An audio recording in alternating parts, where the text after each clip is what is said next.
Howdy do, fella kids. It is the professional Dillweed here, and welcome back to another video. And well, today I'm doing a first ride on the 2020 Kawasaki Z-H2.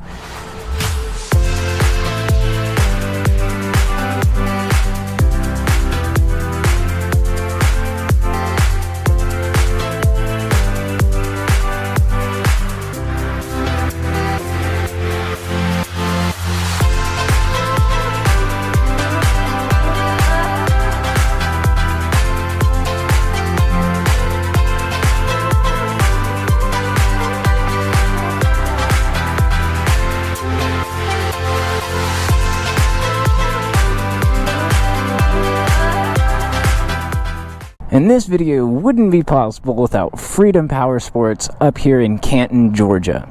They are your go-to dealership for just about anything. They have a really nice inventory, including this Z-H2, and they have some really nice people. So if you guys are in the area, or if you're not, be sure you come check them out.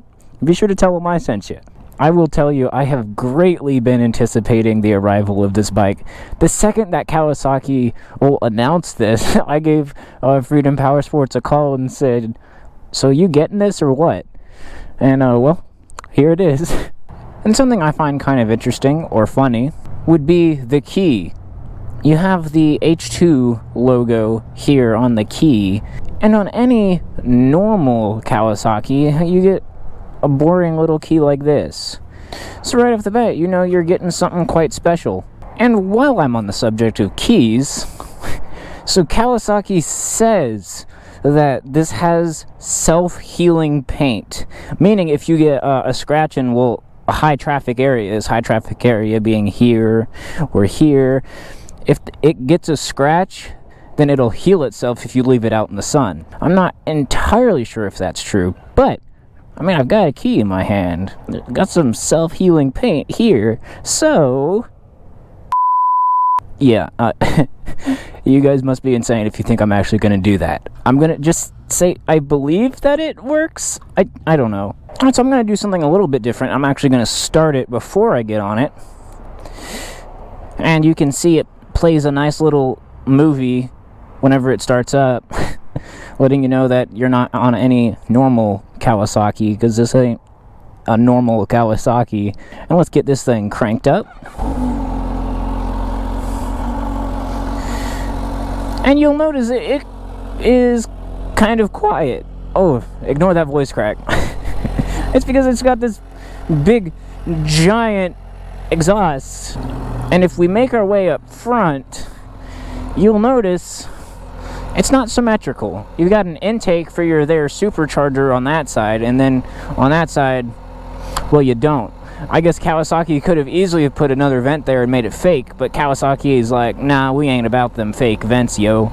So they didn't. And if I go right here, you can kind of hear the supercharger, because I mean, that's where you're going to hear it from. So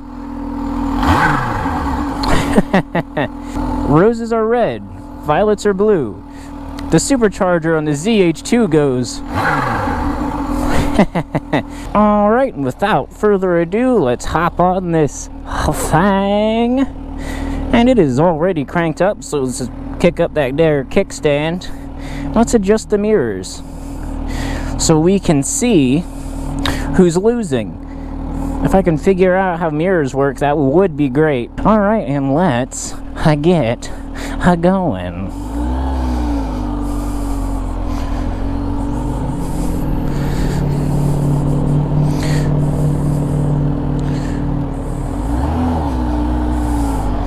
Oh boy.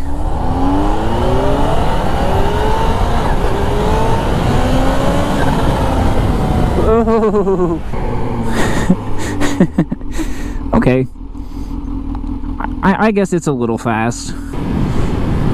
Don't do it, bro. Don't do it. But the thing is, whenever you are on a fast bike like this, it just seems like people just teleport out in front of you.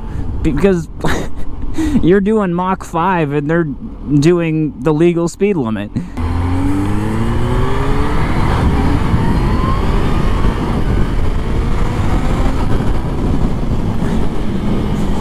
So the sound you actually hear from the supercharger is the impeller tips breaking the sound barrier, which I think is pretty damn badass.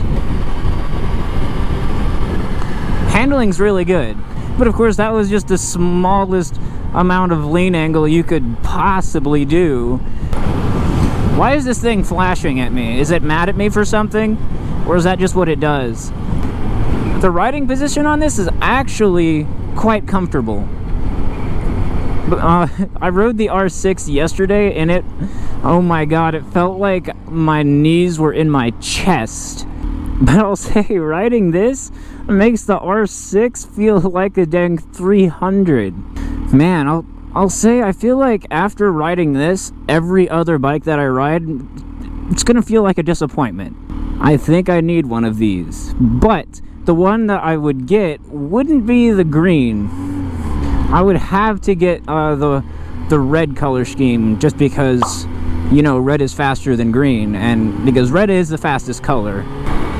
But as far as specs go, this has a 998cc inline 4, well, which is obviously supercharged, which cranks out 197 horsepower, which is just a little insane.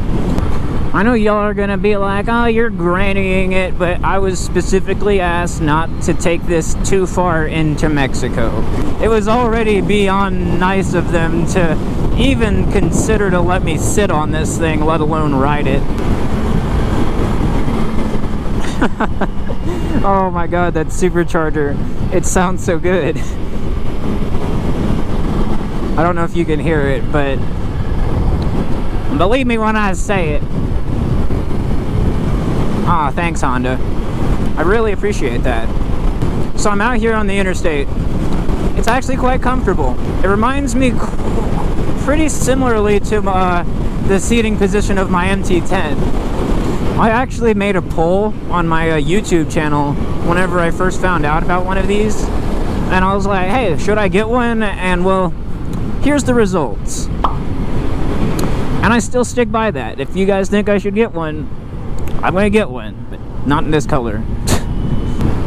It's got dual Brembos in the front, so I guess we can just see how those work.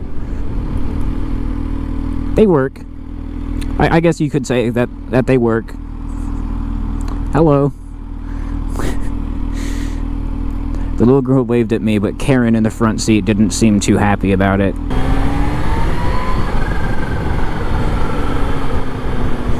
Oh man. And it has some pretty good ergonomics and features. If you need to set your cruise control at $160, then you can. Let's see, our average MPG is 21, which I guess is, I mean, somewhat alright. My MT-10, well, not much better. But of course, it only has 7 miles on it, so it doesn't have a whole lot of road time, I guess you could say that.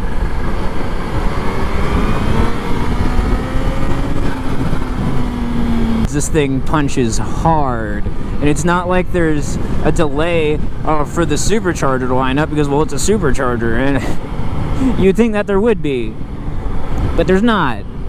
Dang, is my ride really over already? I am the big sad. Holy crap.